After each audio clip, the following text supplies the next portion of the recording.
அலைக்கும் வரஹ்மத்துல்லாஹி தஆலா வ பரகாத்துஹு. ஜன்னத்தே கலாம், மஃபிரத்தே மகாம், வ நூரே ஜஸாம், வ தீனே இஸ்லாம். ஜஸல்லாஹு சீதனா வ நபியினா ஹபீபினா மௌலானா முர்ஷிதினா முஹம்மதுர் ரசூலுல்லாஹ் ஸல்லல்லாஹு அலைஹி வ ஆலிஹி வஸல்லம். ரலீனா பில்லாஹி ரப்பம் வபில் இஸ்லாமி தீனா வபி முஹம்மதுர் ரசூலுல்லாஹ் ஸல்லல்லாஹு அலைஹி வஸல்லம் நபியம் ரசூலா. ஃபக்கத் கால அல்லாஹு தஆலா ஃபீ மஹ்கமி தன்சீல் வல் ஃபுர்கானில் கரீம்.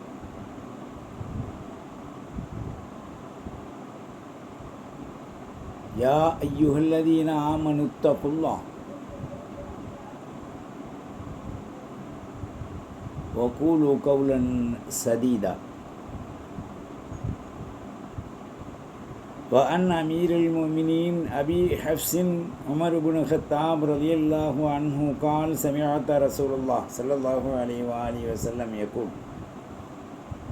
إنما الأعمال بالنيات وإنما لكل امرئ ما نوى ومن كانت هجرته إلى الله ورسوله وهجرته إلى الله ورسوله ومن كانت هجرته إلى دنيا يوسبها أو امرأة ينكحها فهجرته إلى ما هاجر إليه.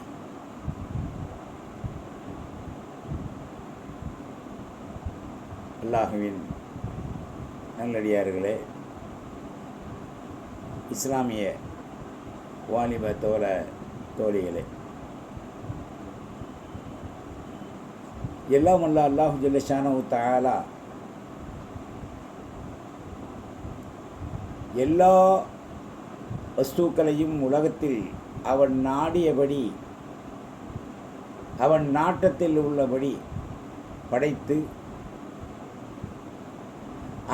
அவைகளை பரிபக்குவம் செய்து அதனுடைய அமைப்புகளிலே அதனுடைய பாஷைகளிலே அல்லாஹ் வைத்திருக்கின்றான். மனிதர்களையும் படைத்து மூலமாக நியத் என்று சொல்லக்கூடிய செயல்பாட்டிற்குரிய முழுமையான எண்ணத்தின் முழு கவனத்தையும் நியத்தில் அல்லாஹ் வச்சிருக்கான். நியத் என்றால் என்ன? நியத் என்பது ஒரு காரியம் தொடங்கும் முன் அந்த காரியத்தை பற்றி முழு நல்ல அபிப்பிராயத்தோடு நாம் ஆராய்ச்சி அவைகளை பரிசுத்தமாக எடுத்து நடப்பதற்கு மூலமாக மன உறுதி கொள்வது. இந்த மன உறுதி என்பது ஹைக்கி நைக்கின்னு இருக்கக்கூடாது.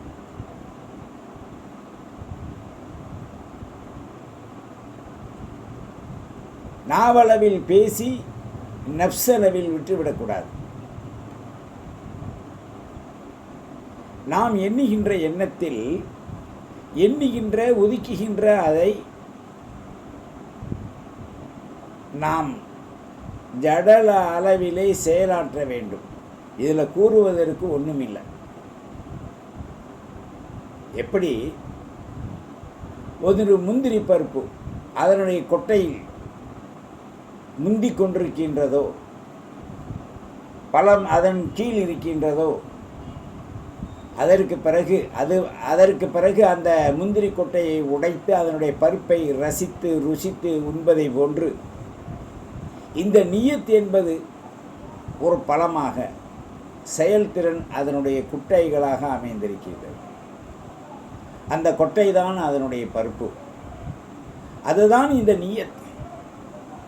இந்த நியத்தின் மூலம் இல்லையானால் எந்த காரியத்தையும் மனிதன் செய்து விட முடியாது. இவனுக்கு ஒரு முழு திட்டம் தேவை. அந்த திட்டத்தை எப்படி அமைக்க வேண்டும் என்று சொல்லக்கூடிய மனோபக்குவம் என்னும் நியத் இவனுக்கு அவசியம். இந்த இரண்டும் இருக்கும்போது தான் மனிதன் முழுமை பெறுகின்றான். துர்நாற்றம் அடிக்கின்ற துனியாவில் அவனை உதறி தூறி விடாமல் பரிசுத்தப்படுத்துவது இந்த நியத்து தான். அதை எல்லா துறையிலையும் நியத்து தேவை. உலகத்தில் எந்த பிறந்து விட்டு நாம் மரணித்து கபரிலே அடக்கும் வரை, ஒரு சாதாரண கபர் வெட்டுறதா இருந்தால் கூட எந்த இடத்தில் வெட்டுவது என்ற நியத்து வேணும். இடம் அவ்வளோ பெரிய இடம் இருக்குது, எல்லா இடத்துலையும் வெட்ட முடியாது. 4 கபர் வெட்டுகின்ற பொழுது எந்த கபரில் அடக்கப்படும் என்பதும் அங்கே நியத்து வைக்கணும். நியத்து என்பது எண்ணுதல், பரிபூர்ணமாக உழைத்தல். உழைத்தலுக்கு பிறகு அது செயல்திறனுக்கு வரும். நியத் எண்ணுதல், உழைத்தல், முடிவை அனுபவித்தல். இந்த 3 ஒன்றிணைவதற்கு நியத்து தேவை. முதல்ல நியத் என்பது தலை. அதை எண்ணிர் தஹா ஸல்லல்லாஹு அலைஹி வஸல்லம் சொல்லும்போது, இன்னமல் அஅமாலு பின்னியாத், ஒரு காரியம் செய்வதற்கு முன், அமலானாலும் குர்ஆன் ஓதுவதானாலும் சம்பாதிப்பதானாலும் திட்டம் போட்டு உலக காரியங்களை செய்வதனாலும் மனிதனுக்கு நியத்து தேவை. அதிகமாக நாம் தௌபா செய்யணும். ரப்பனா இன்னன்னா ஆமன்னா ஃபஃபிர் லனா துனூபனா வக்கினா அதாபன்னார். இந்த மாதிரியான தௌபாவை அதிகமாக செய்யும்போது நம்முடைய உள்ளம் தெளியும். இன்னமல் அமாலு பின்னியாத், அமல்களின் மூலம் பிறப்பிடங்கள் எல்லாம் நியத்து தான், நியத்தை கொண்டு தான். ஒருத்தன் லொஹரில் அசரை நியத்து வைக்க முடியாது, அசரில் மகரிபை நியத்து வைக்க முடியாது, மகரிபில் இஷாவை நியத்து வைக்க முடியாது, இஷாவில் சுபூகை நியத்து வைக்க முடியாது, சுபூயில் தஹஜ்ஜத்தை நியத்து வைக்க முடியாது. அப்போ மூலம் வித்து நியத். இந்த நியத்து இருக்கு பாருங்க, ஒவ்வொரு மனிதருக்கும் கர்ப்பத்தில் வளருகின்ற பிள்ளைகளை போன்று இவனுடைய உள்ளம் என்னும் கர்ப்பத்தில் அந்த நியத் வளர வேண்டும். என்ன காரியம் செய்ய போகிறேன், தொழுக போகிறேன், ஒளி செய்ய போகிறேன், சாதாரணமாக ஒன்றுக்கு போகிறது கூட நியத் தேவை. பேசிக்கிட்டே இருப்பாங்க, ஒன்றுக்கு முடுக்கிக்கிட்டு வருது இந்த வர்றேன்னு ஓடுவாங்க. ஒன்றுக்கும் கொள்ளைக்கும் அடக்காதீங்க, இந்த 2 சீக்கில கொண்டு விட்டுரும். சில பேர் அதிகமாக அடக்குவாங்க, சிறுநீரையும் மலத்தையும். இந்த 2மே மனிதனுக்கு உபாதைகள் தருகின்ற பாதை. அதே நேரத்தில் மனிதனை சொகுசாக சுகமாக கழிவுகளை வெளியேற்றுகின்ற ஒரு பாதை. நம்ம துவா ஓதிட்டு போகிறோம், அல்லாஹும்ம இன்னி அஊது பிக மினல் குபுஸி வல் கபாஸ். வெளியில் வரும்போது அல்ஹம்துலில்லாஹ் இல்லதி அதுஹப அன்னியல் அதாவ ஆஃபானி. மரண நோவினையில் ஒரு பகுதி முன்பின் சிறுநீர் கழிப்பது, மலம் கழிப்பது. இது வந்துருச்சுன்னா அல்ஹம்துலில்லாஹ், வரலேண்டா அவன் மரணப்படுக்கைக்கு தான் போகணும். அவனால் எந்த காரியமும் செய்ய முடியாது. எல்லாத்திற்கும் நியத்து தேவை. இந்த நியத்து தான் மனிதனுக்கு மூளை அவசியத்தை போன்று கருவிற்கு நியத்து தேவை. எந்த காரியத்தை செய்யும் முன் நியத்து தேவை. அதை சொல்கிறாங்க ஸல்லல்லாஹு அலைஹி வஸல்லம், இன்னமல் அமாலு பின்னியாத். ஒரு காரியத்தை தொடங்கும் முன் நியத்து தேவை. இன்னமா லிகுல்லி மிரைஇம் மானவா. அந்த நியத் என்பது நாம் செய்வதை போன்றுதான். ஒளி செய்ய போகிறோம், ஓதுவதற்காக, தொழுவதற்காக, லொகர் தொழுக, என்ன நம்ம நற்காரியம் செய்ய போகிறோமோ தஸ்பீக்காக, அல்லது பொதுவாக சில பேர் காயிம் தாயமாக ஒழுவோடு இருப்பாங்க. நான் காயிம் தாயமாக ஒளி செய்வதற்காக போகிறேன், எனக்கு ஒழு தேவை அப்படின்னு சொல்லிட்டு நியத்து. அப்போ என்ன நிலையில் தேவை இருக்கோ அதுதான். ஃபமன் கானத் ஹிஜ்ரத்துஹு இலல்லாஹி வ ரசூலிஹி. ஒரு மனிதன் அல்லாஹ் ரசூலுக்காக ஹிஜ்ரத் செய்கிறான். ஹிஜ்ரத்துஹு இலல்லாஹி வ ரசூலிஹி, அவனுடைய ஹிஜ்ரத் போகுதல், புறப்படுதல் என்பது அல்லாஹ் ரசூலுக்காகத்தான். வமன் கானத் ஹிஜ்ரத்துஹு இலா துனியா யூசிபுஹா, வியாபாரத்திற்காக, திருமணத்திற்காக, பொண்ணை தேடி, வண்டி வாங்க, இப்படி உலக காரியத்திற்கு சென்றால் அவன் என்ன செய்கிறான்? நான் வியாபாரத்துக்கு போகிறேன்ப்பா, பொண்ணு பார்க்க போகிறேன்ப்பா. எதுக்கு போகிறானோ அதை நியத் செய்கிறான். இம்ராஅத்தின் என்கியூவா, அல்லது ஒரு பெண்ணை நான் திருமணம் செய்ய போகிறேன் என்று சொன்னால் ஃபஹிஜ்ரத்துஹு இலா மா ஹாஜர இலை. அவன் எதின் அளவில் போகிறானோ அதுதான் அவனுக்கு என்ன நியத்து, அது நிறைவேறும். ஒரு மனிதன் நியத்து பரிபூர்ணமாக செய்து முடித்து விட்டால் அந்த நியத்தின் அடிப்படையிலே அவனுக்கு அது நிறைவேற்றப்படும். அப்போ நியத் என்பது மானிட சமூகத்தில் ரொம்ப ரொம்ப அவசியம்.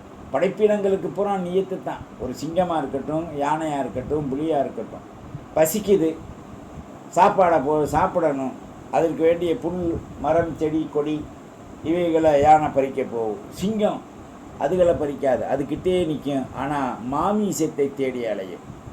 சிங்கம், புலி, கரடி, மற்றது மீன்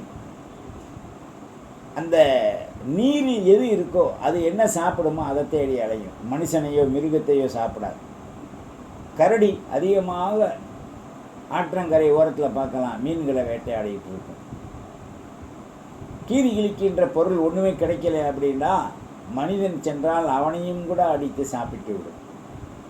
அப்போ நீயத், ஒன்னொன்றுக்கும் ஒரு நீயத் தேவை. இப்போ காலையில் எந்திரிச்சு ராத்திரி வரைக்கும் திட்டம் போட்டு வேலை செய்யணும். நம்மள்கிட்ட திட்டமும் நேரம் ஒதுக்குதலும் அதில் 3/4 அல்லாவுக்கும் அந்த நீயத் வைத்து செய்கின்ற மனப்பக்குவம் இல்லை. எங்கப்பா நேரம் இருக்குது, ஏனே தொழுவில்ல, எங்கப்பா நேரம் இருக்குது, அங்கே போனால் உங்கள் அக்கா வேலை சொல்கிறா, எங்கள் அம்மா வேலை சொல்லுது, பள்ளிக்கூடத்தில் போய் பிள்ளைகளை கூட்டிகிட்டு வர வேண்டியது இருக்குது, எல்லாம் செய்யி. ஓ சோகத்துக்காகத்தான் எல்லாம் கொடுத்தான். ஆனால் சோகம் கொடுத்த அல்லாவை தோத்திரம் நினைவு கூற வேண்டுமா இல்லையா? அந்த நினைவு கூறுதல் என்பது நீயத்தின் அடிப்படையில் இல்லையே. எங்கப்பா நேரம் கிடைக்கிது என்பதை விட நேரம் நமக்குள் இருக்கின்றது. அது வகுப்போம்.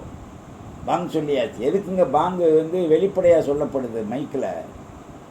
எல்லா காரியத்தையும் எரிந்து விட்டு துனியாவை விட்டு விட்டு அல்லாவின் பக்கம் வாருங்கள், அல்லாஹ் ரசூல் சொல்லி தந்த வெற்றியின் ரகசியத்தின் பக்கம் வாருங்கள்.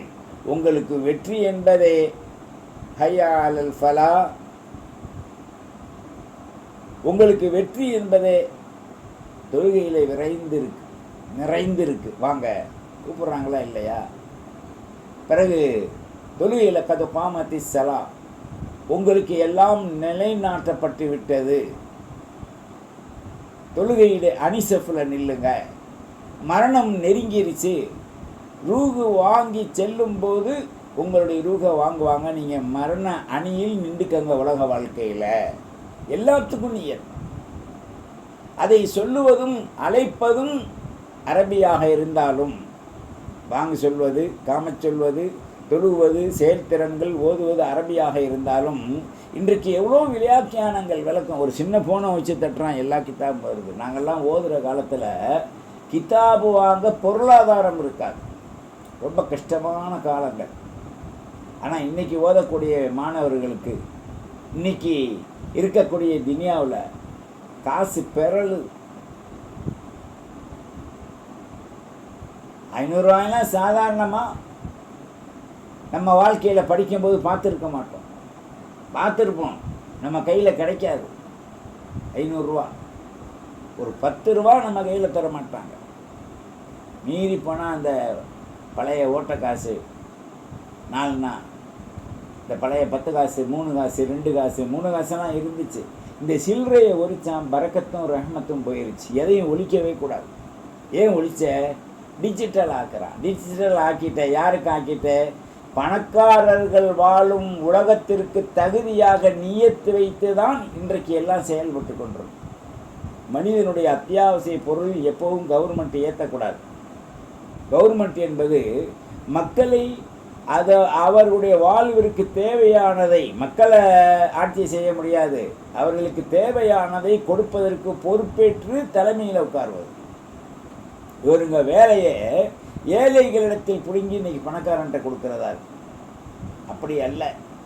பணக்காரர்களின் பொருள்களை உரிய நிலையில் பிடுங்க வேணாம், உரிய நிலையில் வாங்கி நீங்கள் உரிய ஏழைகளுக்கும் கவர்மெண்ட்டுக்கும் இந்த இந்திய மண்ணிற்கும் செலவு செய்யணும். அது மாதிரி ஒவ்வொரு நாடும். ஆனால் எல்லாமே சூசில் போகிறான், தங்க கப்பலில் போகிறான், தங்க கக்குசான். நீ எல்லாமே தங்கம் வச்சாலும் பொண்டாட்டி சப்பையை தங்கத்தில் ஒன்றால் வைக்க முடியாது, வைரத்தில் ஒன்றால் செதுக்க முடியாது. அப்படி செதுக்கினாலும் நீ அதை கட்டி பிடிச்சி படுத்து உறவு கொள்ள முடியாது. என்ன வாழ்க்கை? துன்பத்திற்குரிய மனிதனை துடிக்க வைக்கின்றது தான் உலகம். நீ நிறையா ஒரு மனைவி மேலே நிறையா நகைகளை சாத்தலாம், கற்களால் ஜோடிக்கலாம், கோமேதங்களால் அவங்கள வீட்டை அலங்கரிக்கலாம். இதெல்லாம் இஸ்ராஃப், அளவுக்கு மிஞ்சிய நிலை.